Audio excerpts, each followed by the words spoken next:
Rute, capítulo 1. Elimeleque e a sua família em Moabe. No tempo em que Israel era governado por juízes, houve uma grande fome naquele país. Por isso um homem de Belém, cidade da região de Judá, foi com a sua mulher e os seus 2 filhos morar por algum tempo num país chamado Moabe. O nome desse homem era Elimeleque e o da sua mulher, Noemi. Os 2 filhos se chamavam Malom e Quilion. Essa família era de Efrata, um povoado que ficava perto de Belém de Judá. Eles foram para Moabe e ficaram morando ali. Algum tempo depois, Elimeleque morreu, e Noemi ficou com os 2 filhos que casaram com moças moabitas. O nome de uma delas era Orfa, e o da outra, Rute. Quando já fazia quase 10 anos que estavam morando ali, Malom e Quilion também morreram, e Noemi ficou só, sem os filhos e sem o marido. A volta para Belém. Um dia Noemi soube que o Senhor tinha ajudado o seu povo, dando-lhe boas colheitas. Então ela se aprontou para sair de Moabe com as suas noras. Elas saíram a fim de voltar para Judá, mas no caminho Noemi disse às noras: voltem para casa e fiquem com as suas mães. Que o Senhor seja bom para vocês, assim como vocês foram boas para mim e para os falecidos. O Senhor permita que vocês casem de novo e cada uma tenha o seu lar. Então Noemi se despediu das suas noras com um beijo. Porém, elas começaram a chorar alto e disseram: não, nós não voltaremos. Nós iremos com a senhora e ficaremos com o seu povo. Mas Noemi respondeu: voltem, minhas filhas, por que querem ir comigo? Vocês acham que eu ainda poderei ter filhos para casarem com vocês? Voltem para casa, porque já estou muito velha para casar de novo. Pois ainda que eu tivesse esperança de casar outra vez, ou mesmo que casasse esta noite e chegasse a ter filhos, será que vocês iriam esperar até que eles crescessem para vocês casarem com eles? É claro que não, minhas filhas. O Senhor está contra mim, e isso me deixa muito triste, pois vocês também estão sofrendo. Aí elas começaram a chorar alto outra vez. Então Orfa se despediu da sua sogra com um beijo e voltou para o seu povo. Mas Rute ficou. Veja, disse Noemi, a sua cunhada voltou para o seu povo e para os seus deuses. Volte você também para casa com ela. Porém Rute respondeu: não me proíba de ir com a senhora, nem me peça para abandoná-la. Onde a senhora for, eu irei, e onde morar, eu também morarei. O seu povo será o meu povo, e o seu Deus será o meu Deus. Onde a senhora morrer, eu morrerei também, e ali serei sepultada. Que o Senhor me castigue se qualquer coisa, a não ser a morte, me separar da senhora. Como Noemi viu que Rute estava mesmo resolvida a ir com ela, não disse mais nada. E elas continuaram a viagem até Belém.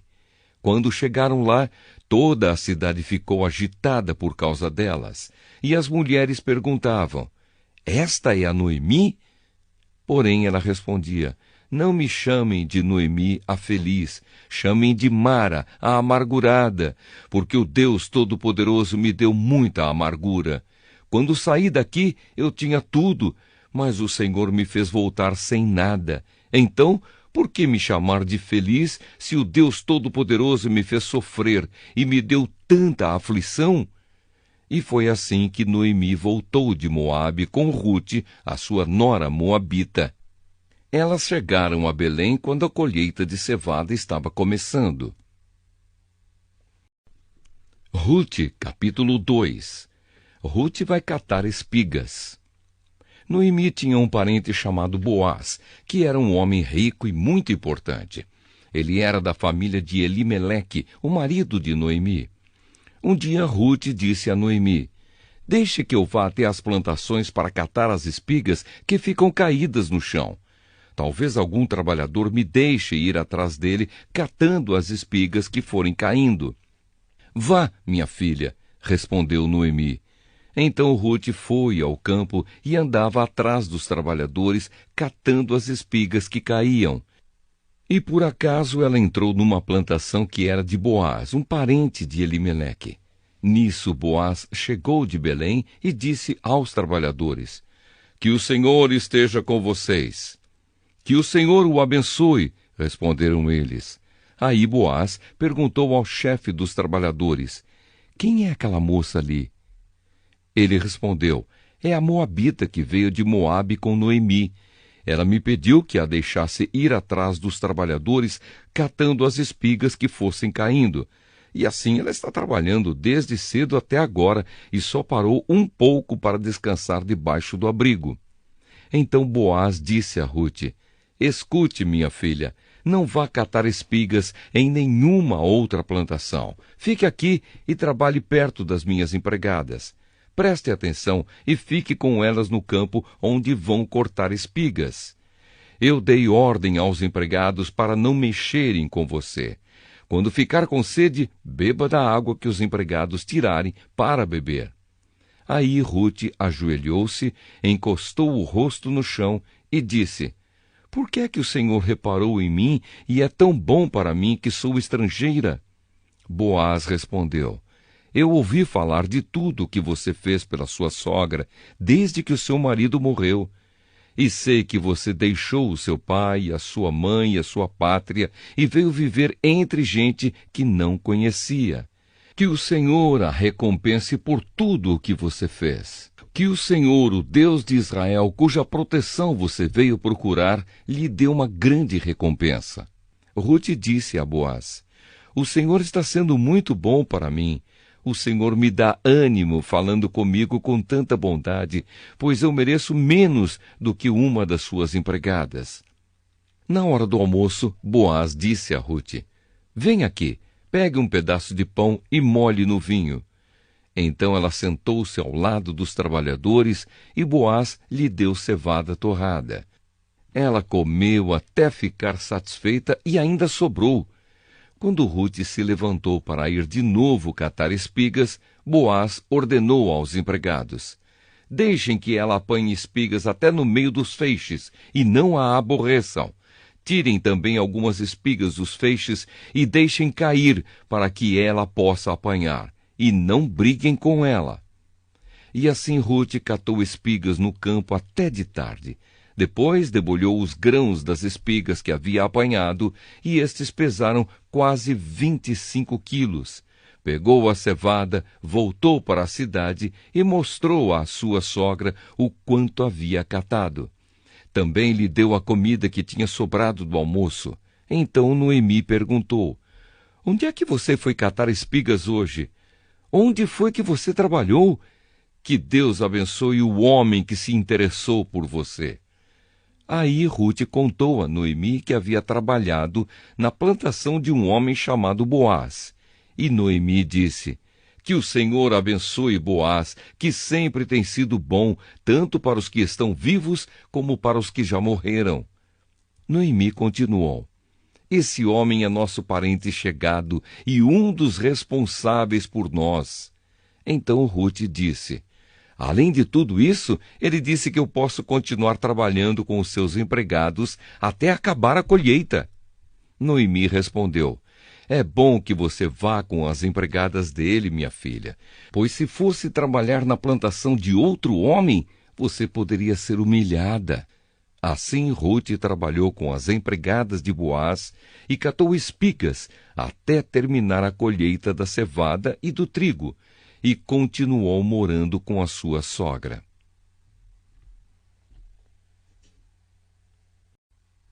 Rute, capítulo 3. A bondade de Boaz. Um dia Noemi disse a Rute: Minha filha, preciso arranjar um marido para você, a fim de que você tenha um lar. Você lembra que Boaz, o homem que a deixou trabalhar com as suas empregadas, é um dos nossos parentes? Pois bem, esta noite ele vai debulhar a cevada. Faça o seguinte: lave-se, ponha perfume e vista o seu melhor vestido. Depois vá até o lugar onde Boaz está trabalhando, mas não o deixe saber que você está ali até que ele acabe de comer e de beber. Quando Boaz for dormir, olhe bem onde ele vai se deitar. Então vá, levante a coberta dos pés dele e deite-se ali. Ele dirá o que você deve fazer. Rute respondeu: Vou fazer tudo o que a senhora disse. Ela foi ao lugar onde debulhavam as espigas e fez tudo o que a sua sogra havia mandado. Quando Boaz acabou de comer e de beber, ficou um pouco alegre e foi dormir perto de um monte de cevada. Então Rute veio de mansinho, levantou a coberta dos pés dele e se deitou ali. No meio da noite ele acordou de repente, sentou-se e ficou muito admirado de encontrar uma mulher deitada perto dos seus pés. Ele perguntou: Quem é você? Eu sou Rute, a sua empregada, respondeu ela. O Senhor é nosso parente chegado e por isso tem o dever de me proteger. Boaz respondeu: Que o Senhor a abençoe, minha filha. Você está mostrando maior lealdade à família do seu sogro naquilo que está fazendo agora do que naquilo que fez pela sua sogra. Pois você não foi procurar um homem mais moço, fosse rico ou fosse pobre. Agora, minha filha, não tenha medo. Na cidade, toda a gente sabe que você é uma mulher direita. Vou fazer tudo o que me pede. De fato, sou seu parente chegado e sou responsável por você. Mas acontece que há um homem que também é seu parente e até mais chegado do que eu. Fique aqui o resto da noite e de manhã nós veremos se ele quer ser responsável por você. Se ele quiser, muito bem. Mas se não quiser, prometo por Deus, o Senhor, que ficarei com essa responsabilidade. Agora deite-se e durma de novo. Então Rute passou o resto da noite deitada aos pés dele. Enquanto ainda estava escuro, ela se levantou para não ser vista, pois Boaz não queria que ninguém soubesse que uma mulher havia ido lá. Então Boaz disse: Tire a sua capa e estenda no chão. Ela estendeu e ele despejou na capa uns 20 quilos de cevada e a ajudou a pôr no ombro. Aí Rute voltou para a cidade. Quando ela chegou à casa, a sua sogra perguntou: Como foram as coisas, minha filha? Rute contou tudo o que Boaz tinha feito por ela e disse ainda: Ele também me deu toda esta cevada e disse: Não volte para casa sem levar alguma coisa para sua sogra. Então Noemi disse: Agora, minha filha, tenha paciência e espere para ver o que vai acontecer, pois Boaz não vai descansar enquanto não resolver esse assunto ainda hoje. Rute, capítulo 4. Boaz casa com Rute. Boaz foi até a praça que ficava ao lado do portão da cidade e sentou-se ali. Nesse momento apareceu o parente mais chegado de Elimeleque, aquele de quem Boaz havia falado. E Boaz lhe disse: Meu amigo, vem aqui e sente-se. Ele foi e sentou-se. Então Boaz chamou 10 pessoas importantes da cidade e disse: Sentem-se aqui. Eles se sentaram e Boaz disse ao seu parente: Noemi voltou do país de Moabe e está querendo vender as terras que eram do nosso parente Elimeleque. Então eu resolvi conversar com você sobre este assunto. Agora, se você quiser, compre essas terras na presença das autoridades do nosso povo e dos homens que estão sentados aqui. Mas se não quiser, diga, pois o direito de comprar essas terras é primeiro seu e depois meu. O homem respondeu: Eu compro as terras. Aí Boaz disse: Se você comprar as terras de Noemi, também terá de casar com Rute, a viúva moabita, para que as terras fiquem com a família do falecido. Então o homem respondeu: Nesse caso, não vou usar o meu direito de comprar as terras, pois correria o risco de prejudicar a minha própria herança. Use você o meu direito. Eu prefiro não fazer isso. Compre você as terras. Em seguida tirou a sandália e deu a Boaz. Antigamente, em Israel, para fechar um negócio de compra ou troca de propriedades, uma pessoa entregava à outra a sua sandália. Aí Boaz disse às autoridades e a todo o povo: Hoje vocês são testemunhas de que eu comprei de Noemi tudo o que era de Elimeleque e de Quilion e de Malom. Também casarei com Rute, a moabita, viúva de Malom, para que a propriedade continue com a família do falecido. Assim o nome de Malom será sempre lembrado no meio deste povo e na sua cidade natal. Hoje vocês são testemunhas disso. Todos responderam, sim, nós somos testemunhas. E as autoridades disseram a Boaz, o Senhor faça com que essa mulher que veio para o seu lar seja como Raquel e Leia, que deram muitos filhos a Jacó, tornando-se assim as mães da nação israelita. Que você seja rico e famoso em Belém Efrata. Que os filhos que o Senhor lhe der neste casamento façam com que a sua família seja como a família de Pérez, filho de Judá e de Tamar. Então Boaz levou Rute para casa para ser a sua mulher. Eles tiveram relações e o Senhor deu a Rute a bênção de ficar grávida. E ela deu à luz um filho. E as mulheres disseram a Noemi, louvado seja o Senhor que lhe deu hoje um neto para cuidar de você. Que este menino venha a ser famoso em Israel. Que ele seja um consolo para o seu coração e lhe dê segurança na velhice. A sua nora, a mãe do menino, a ama, e ela vale para você mais do que 7 filhos. Noemi pegou o menino no colo e cuidou dele. Ao vê-lo, as mulheres da vizinhança diziam, nasceu um filho para Noemi, e lhe deram o nome de Obed. Obed veio a ser o pai de Jessé, que foi o pai do rei Davi. Os antepassados de Davi desde Pérez são estes: Pérez, Esrom, Rão, Aminadab, Nasson, Salmom, Boaz, Obed e Jessé.